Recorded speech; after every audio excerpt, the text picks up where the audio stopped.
તમારી માટે કેટલા દુઃખી થતા હોય. તમારા માટે તમે જે ડિમાન્ડ કરો એ આપતા હોય છે. તમે જે આપો કયો એ તમને મા બાપ આપે. એના કપડાં ન લે, તમે કયો એ લઈ દે. અને તમે કાંઈક અવળું પગલું ભરી જાઓ ત્યારે મા બાપને ક્યાં જવાનું? એ આખી જિંદગી કોને મોઢું દેખાડીએ કે?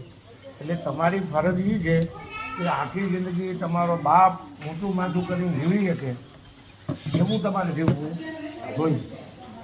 અને ટૂંકા લુગડા કોઈ પહેરતું જ નહીં હો. ટૂંકા લુગડા આપણી સંસ્કૃતિ વિરુદ્ધની બાબત છે. એવા ફોટા જિંદગીમાં ન પાડવા પડે કે ફેમિલી જોઈએ કે.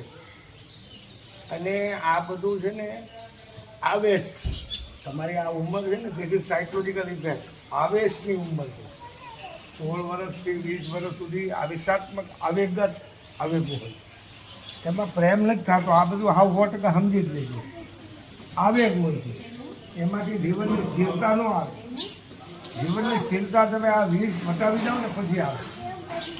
તમારું લક્ષ્ય એક હોવું જોઈએ, તમને તમારા મા બાપ દુઃખી થઈને સુખી કરવા પ્રયત્ન કરે છે તો તમારે એને કોઈ દિવસ નીચું જોવું પડે એવું જીવવું જોઈએ, એવું પગલું ભરવું જોઈએ, એવું વિચારવું જોઈએ, એવું બોલવું જોઈએ.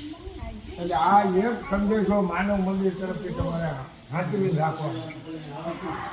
અહીંની દીકરીઓ જોયા પછી તમે તમારી જાતને ત્યાં કલ્પના કરો કે તમે આમાં આવો તો તમે કેટલી સુખી છો.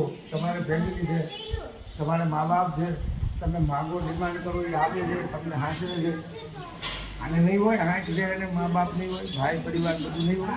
આજે કોઈ લેવા આવતું નથી. કલ્પના કરો, છોકરીઓ નહીં લેવા કોઈ નથી આવતું.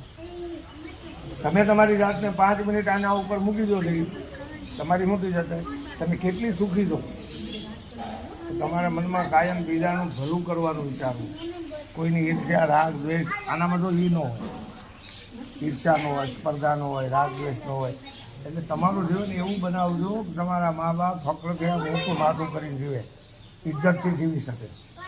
ભણવાના જ વિચાર કરાય, બીજા વિચાર જ ન કરાય.